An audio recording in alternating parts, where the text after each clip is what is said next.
case here on behalf of the appellant. And if I could reserve 5 minutes for rebuttal, Okay. appreciate it. Thank you. This is an appeal from the entry of a summary final judgment. It's a one-page order. It doesn't give us a whole lot to go from as to what the basis of the lower court's thinking was, other than referencing and seeming to rely upon the case of Chase versus Bowen. And I would submit to the court that this case is dramatically different than Chase versus Bowen for a number of reasons. One, Chase versus Bowen was a legal malpractice case sounding in negligence. In that case, the attorney merely drafted a will in accordance with the instructions of the client, but there were allegations that the attorney also represented a daughter, and therefore there was a conflict of interest, and that gave rise to the claim of negligence. In the Chase case, since that's what I believe the court relied upon, there's language in there. They point out that there are no allegations that Bowen, the attorney, conspired with the Lavenders to induce the mother to change her will, nor is there any allegation that Bowen used his influence to bring about the mother's change of heart. The same cannot be said about this case. First, this is not a case of legal malpractice. It's a case of tortious interference with an expectancy, and it's also account for aiding and abetting a fraud. Those causes of action are much different than a legal malpractice claim. And the facts are substantially different also. Here, it is alleged that the attorney was the one telling the client what to do, not like in Chase where the client was telling the lawyer what to do.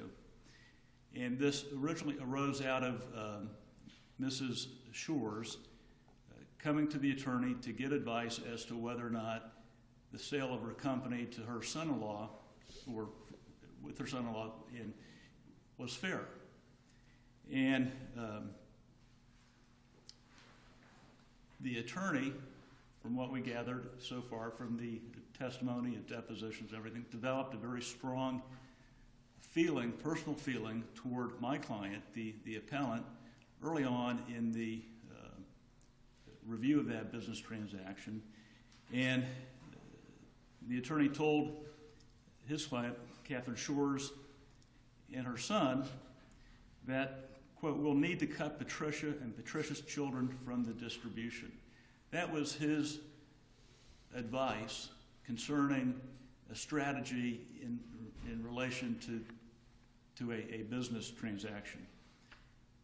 He also testified that his personal feeling was that Patricia, my client, should be punished. He testified that he thought what Patricia had done was really crummy, and that Vincent's behavior was pretty dastardly. He testified he thought that Catherine should take action against Patricia because he thought that from a moral, ethical standpoint, she's stealing from her blind mother, so naturally I would want to see justice done. The question is, does a lawyer have a duty to advise the client of the options available to a client? Or can the attorney merely tell the client what to do and be immune from such advice regardless of the damage inflicted? So you're saying this attorney that never met these people before, the Shores, gets contacted about a case, immediately must have formed this intent to advise her? Because my understanding, when you see the entry on the exhibits, that initial conference, there's this discussion about what to do with the estate or how to potentially change the estate. That's not my recollection, Your Honor. So you're saying the February 18th and February 19th entries where we have discussions about or entries about estate planning. It may have been to obtain her documents, which my client was a power of attorney under, but there was no talk or discussion about changing it. And that was ancillary to the main purpose of advising on the sale of the business. And let me get back to the question as to an attorney advising a client on what to do.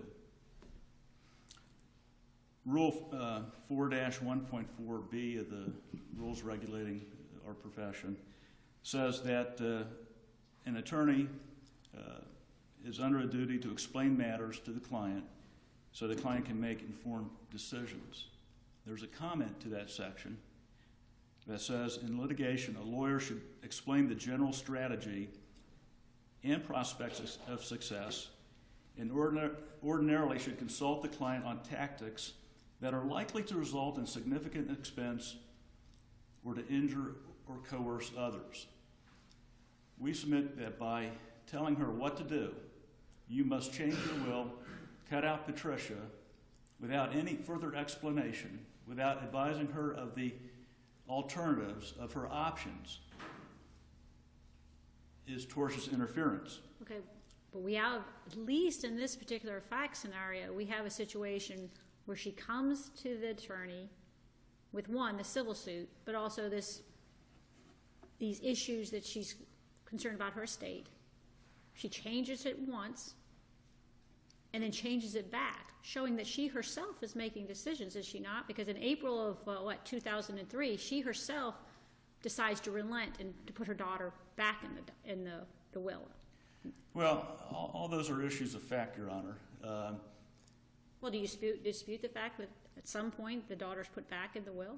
No, I'm not. Okay. And then subsequently it gets changed again. I understood. And with the attorney telling her what to do.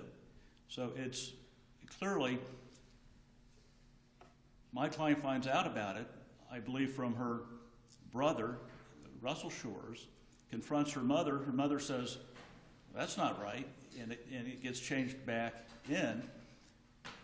And then subsequently down the road, it gets, right now, who knows how that last one came about, because that's an issue to be decided. The question is, on this case, was summary judgment proper? And from the reading of the order, I mean, it can either be that there were no factual issues in dispute, which I find highly unlikely in a case of this nature, or as a matter of law, summary judgment is entered, and without any opinion by the trial court, I don't know. So I have to look at the two counts that I pled, the tortious interference and the aiding and abetting. I believe both of those counts apply. There are factual issues involved in both counts, and summary judgment was improperly entered. An interesting, this is kind of an esoteric area of the law. There's not a whole lot of case law on it, I'll admit. But in reading the Restatement Second of Torts, Section 653, and the Restatement Third of the Law Governing Lawyers, Section 57, I think is somewhat instructive.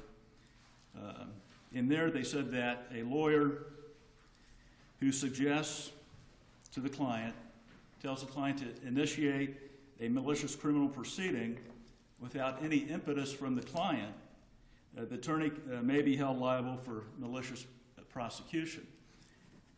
I think it's analogous to this case that if the attorney tells the client to do something which has adverse consequences down the line, that attorney can be held liable for taking that, for recommending that action without discussing all the options available to Ms. Shores.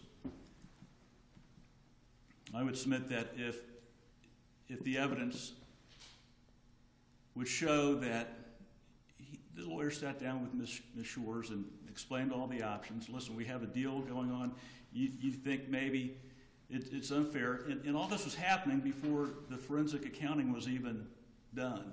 So nobody really knew what if there had been any shortchanging or any wrongdoing. Just out of the box, told her to make the change.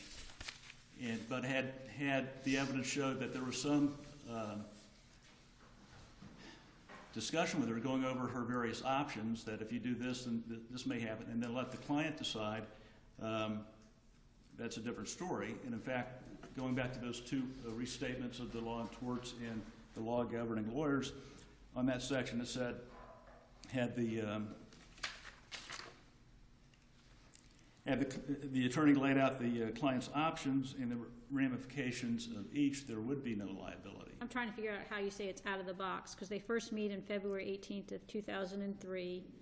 On around March of 03, it looks like there's 2 emails which they discuss the estate. April of 03, she changes it back, and then it's all the way until May 27th of 04 is my timeline that indicates that there's a second set of emails, which I guess you're pretty much hanging your hat on, the exhibit 2016, where he discusses at that point a reversion back to the elimination potentially as part of the settlement. No, to me, this is an ongoing plan. It's an ongoing mindset of the attorney. He's mad at my client. He thinks she ought to be punished. And that's why I say right out of the box at the very beginning recommends that. Then Ms. Shores changes it when her daughter says, what's going on? And then some later it gets changed again. And again, the attorney is saying, well, I think you ought to take it out of her hide in terms of settlement negotiations, in terms of, okay, well, if you settle, then we can, and if you change the will and you get Patricia share, then you can punish her that way. I mean, this case, if you make the determination that I have valid causes of action, then I believe the next step is, were there any factual issues remaining? And I would submit that there were, and in fact, as you all have heard, the saw, if the record reflects the existence of any genuine issue of material fact or the possibility of any issue, or if the record raises even the slightest doubt that an issue may exist, summary judgment is improper. So I would submit that summary judgment was improper, and the summary judgment should be reversed. Thank you. Thank you, sir. Okay.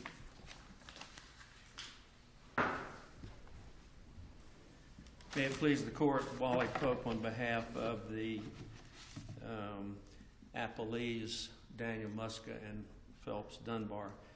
The most important undisputed fact in this matter is that Catherine Shores hired Phelps Dunbar because she believed that her daughter and her son-in-law had cheated her in the sale of a family business, and she also believed that they had stolen money from her.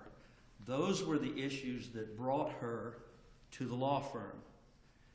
Phelps represented Catherine in the dispute, which ultimately ripened into Catherine's suit against her own daughter and son-in-law for fraud. Phelps was adverse to Pat and Vinnie from the beginning. Pat and Vinnie were not remote beneficiaries with an expectancy. They were adverse parties.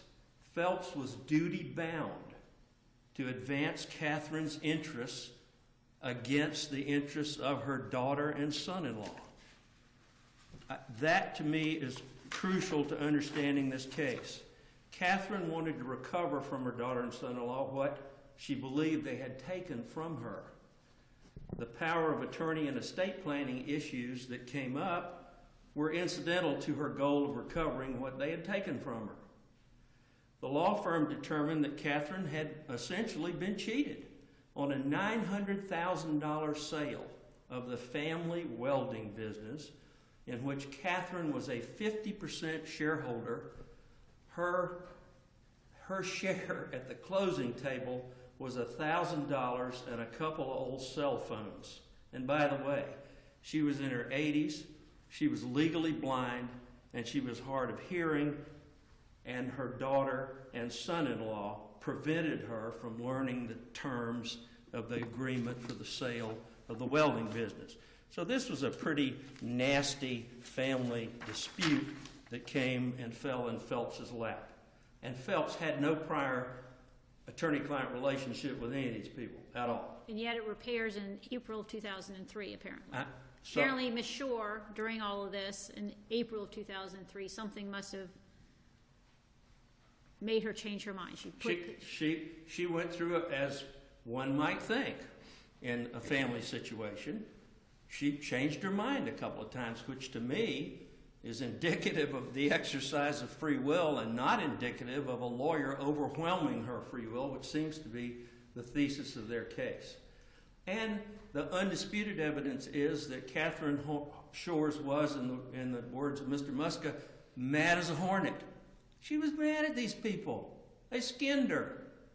She didn't like it in her old age. So during the course, as you have noted, during the course of the representation, she first took her daughter and son-in-law out of her estate plan. Then she restored them. And then there were settlement negotiations about the claim. They were pressing Pat and Vinnie to give Mom some money. And I think the offer was $190,000. And she rejected that settlement offer and sued them instead. And at that point, she took them out of her estate plan again, which makes perfectly logical sense. If you're going to have to sue your daughter and son-in-law, why reward them for their treachery? And she was, even so, ultimately they paid, Pat and Vinnie paid Mom $340,000 in a settlement of the pending lawsuit. And after that, she did not put them back into her settlement agreement because the undisputed evidence is she wasn't even happy with that. So, at a certain point, Mr. Muska, who was the attorney handling the matter for the Phelps Dunbar firm, suggested to Catherine that perhaps she could, instead of suing her daughter, she could take a lesser settlement amount and then recoup the rest by simply cutting them out of the estate. This is entirely consistent with a lawyer's duty to minimize the cost to a client, to minimize the cost to the court system of litigating a family dispute like this. I mean, what lawyer would be prohibited from making that kind of a suggestion to a client?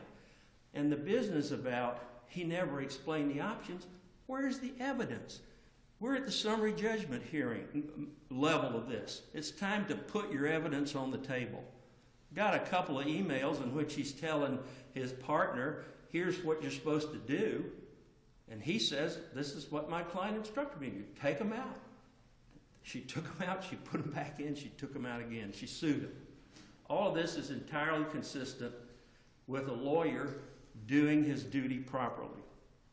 And what is it that the daughter, Pat, says in her affidavit to try to set up a fact dispute? In paragraph 15, she says, quote, I was under the impression that it was not Mom's idea to cut me out. Under the impression. That in itself is an inference. She doesn't say, Mom told me she didn't want to cut me out. I was under the impression. So from that inference, you're supposed to make 2 or 3 other inferences, and I've cited the law against pyramiding inferences in the brief and will not dwell on that. The other point she said was, Mom never told me that she was upset with me. Mom sued her for fraud. I mean, is that indicative of upset? I mean, that's what in The Simpsons would be called a duh moment. So,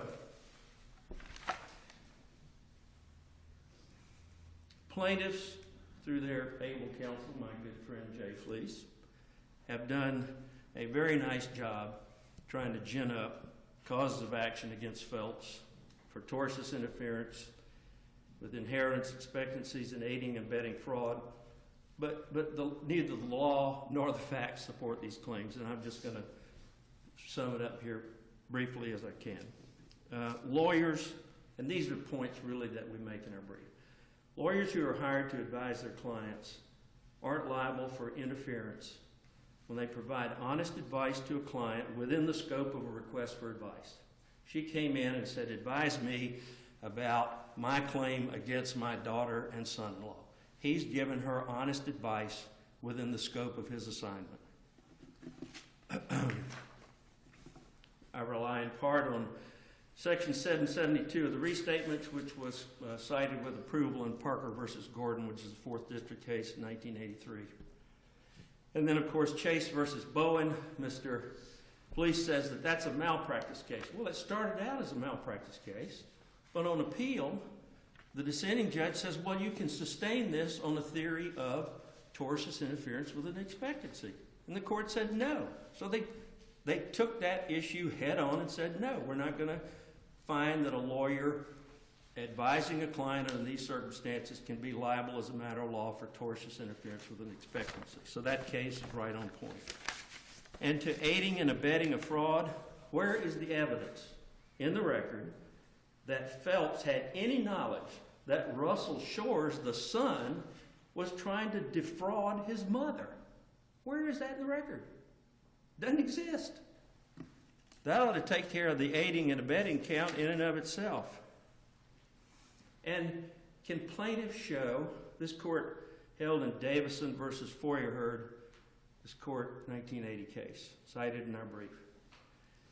They can't show to a reasonable degree of certainty that a bequest or gift to them would have been made. How can they show that when mom sued them for fraud and squeezed $340,000 out of them? Is that the kind of thing that provokes the love of a parent for a child? Makes them want to make a gift to the child? And proof of interference has to, according to this court again, in the case of security title, which was decided in 1989, you have to show that the law firm acted without justification, which involves evidence of the law firm's conduct, motive, and the interest it sought to advance. What interest were they advancing other than rendering a legal service for a fee? And Mr. Muska was an associate in the firm. And he wasn't even, the fee was being paid to the law firm. So, I've already talked about pyramiding inferences, and one last point. It's funny, as I was preparing the brief, I was sort of toward the end of it when I came across the case of Bertram versus Sterling Bank, 4th District, 2002, which is the last point I make in the brief. And essentially, the law firm was acting as Catherine's agent. And as such, the law firm, as a matter of law, cannot be a third party to the relationship between Catherine and her daughter and son-in-law. They were her agent. And an agent is not liable for tortious interference with the relationship to which his principal is a party. Pretty clear. You have to be a third party coming in from the outside and attacking the existing relationship. So, thank you, and for all those foregoing reasons, we would ask that the court affirm the final summary judgment. Thank you.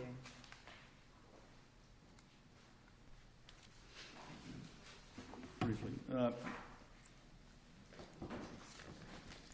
believe Mr. Pope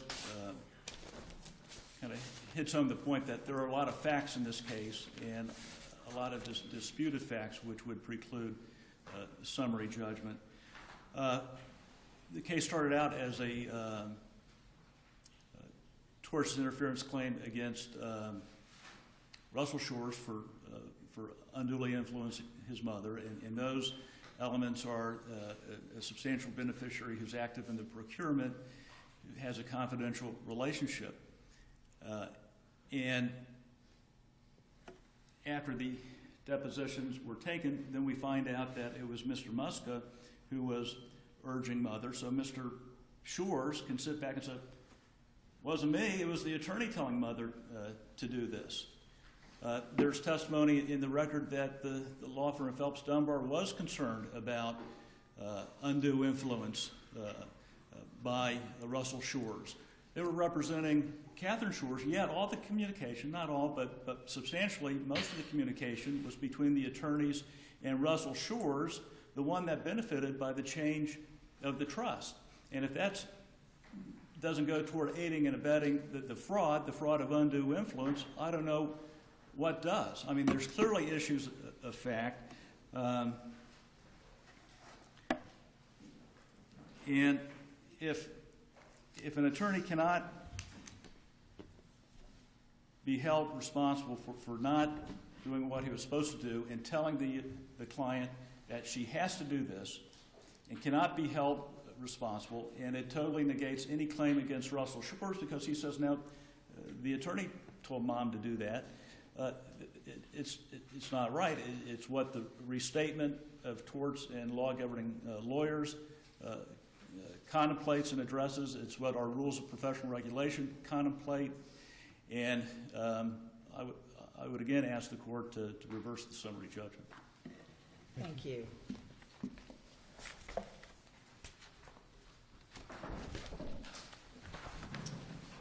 Okay, our next case up this morning is PAC versus DLJ.